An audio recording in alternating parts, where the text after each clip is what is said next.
नमस्कार दोस्तों, जय श्री कृष्ण। आज हम सुनेंगे संतान सप्तमी व्रत की पवित्र कथा। एक बार श्री कृष्ण ने युधिष्ठिर को बताया कि किसी समय मथुरा में लोमश ऋषि आए थे। मेरे माता पिता देवकी तथा वसुदेव ने भक्ति पूर्वक उनकी सेवा की, तो ऋषि ने उन्हें कंस द्वारा मारे गए पुत्रों के शोक से उबरने के लिए आदेश दिया। हे देवकी, कंस ने तुम्हारे कई पुत्रों को पैदा होते ही मारकर तुम्हें पुत्र शोक दिया है। इस दुख से मुक्त होने के लिए तुम संतान सप्तमी का व्रत करो। राजा नहुष की रानी चंद्रमुखी ने भी यह व्रत किया था, तब उसके भी पुत्र नहीं मरे। यह व्रत तुम्हें भी पुत्र शोक से मुक्त करेगा। देवकी ने पूछा, हे देव, मुझे व्रत का पूरा विधि विधान बताने की कृपा करें, ताकि मैं विधि पूर्वक व्रत संपन्न करूं। लोमश ऋषि ने उन्हें व्रत का पूजन विधान बताकर व्रत कथा भी बताई। नहुष अयोध्यापुरी का प्रतापी राजा था। उसकी पत्नी का नाम चंद्रमुखी था। उसके राज्य में ही विष्णुदत्त नामक एक ब्राह्मण रहता था। उसकी पत्नी का नाम रूपवती था।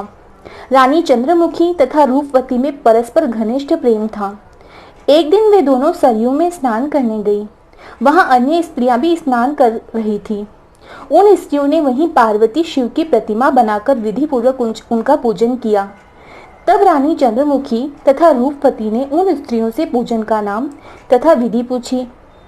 उन स्त्रियों में से एक ने बताया, हमने पार्वती सहित शिव की पूजा की है। भगवान शिव का डोरा बांधकर हमने संकल्प किया है कि जब तक जीवित रहेंगी तब तक यह व्रत करती रहेंगी। यह मुक्ताभरण व्रत सुख तथा संतान देने वाला है। उस व्रत की बात सुनकर उन दोनों सखियों ने भी जीवन पर्यंत इस व्रत को करने का संकल्प करके शिवजी के नाम का डोरा बांध लिया। किंतु घर पहुंचने पर वे संकल्प को भूल गईं। फलतः मृत्यु के पश्चात रानी वानरी तथा ब्राह्मणी मुर्गी की योनि में पैदा हुई। कालांतर में दोनों पशु योनि छोड़कर पुनः मनुष्य योनि में आई। चंद्रमुखी मथुरा की राजा पृथ्वीनाथ की रानी बनी तथा रूपवती ने फिर एक ब्राह्मण के घर जन्म लिया। इस जन्म में रानी का नाम ईश्वरी तथा ब्राह्मणी का नाम भूषणा था। भूषणा का विवाह राजपुरोहित अग्निमुखी के साथ हुआ। इस जन्म में भी उन दोनों में बड़ा प्रेम हो गया। व्रत भूलने के कारण ही रानी इस जन्म में भी संतान सुख से वंचित रही। प्रौढ़ावस्था में उसने एक गूंगा तथा बहरा पुत्र जन्मा, मगर वह भी 9 वर्ष का होकर मर गया। भूषणा ने व्रत को याद रखा था, इसलिए उसके गर्भ में सुंदर तथा स्वस्थ 8 पुत्रों ने जन्म लिया। रानी ईश्वरी के पुत्र शोक की संवेदना के लिए एक दिन भूषणा उसने मिलने गई। उसे देखते ही रानी के मन में डाह पैदा हुई। उसने भूषणा को विदा करके उसके पुत्रों को भोजन के लिए बुलाया और भोजन में विष मिला दिया, परंतु भूषणा के व्रत के प्रभाव से उसका बाल विवाह का न हुआ। इससे रानी को और भी अधिक क्रोध आ गया। उसने अपने नौकरों को आज्ञा दी कि भूषणा के पुत्रों को पूजा के बहाने यमुना के किनारे ले जाकर गहरे जल में धकेल दिया जाए। किंतु भगवान शिव और माता पार्वती की कृपा से इस बार भी भूषणा के बालक व्रत के प्रभाव से बच गए। परिणामतः रानी ने जल्लादों को बुलाकर आज्ञा दी कि ब्राह्मण बालकों को वध स्थल पर ले जाकर मार डालो, किंतु जल्लादों द्वारा बेहद प्रयास करने पर भी बालक न मर सका। यह समाचार सुनकर रानी को घोर आश्चर्य हुआ। उसने भूषणा को बुलाकर सारी बात बताई और फिर क्षमा याचना करके उससे पूछा, किस कारण तुम्हारे बच्चे नहीं मर पाए?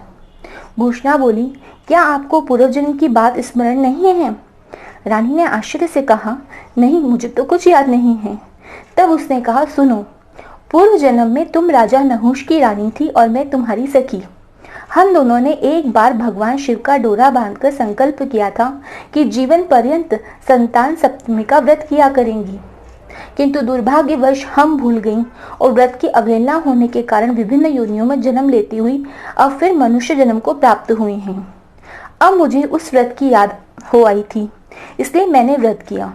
उसी के प्रभाव से आज मेरे पुत्रों को चाहकर भी न मार सकी। यह सुनकर रानी ईश्वरी ने भी विधि पूर्वक संतान सुख देने वाला यह मुक्ताभरण व्रत रखा। तब व्रत के प्रभाव से रानी पुनः गर्भवती हुई और एक सुंदर बालक को जन्म दिया।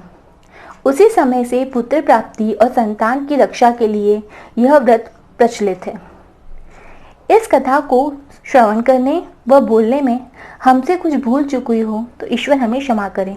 धन्यवाद।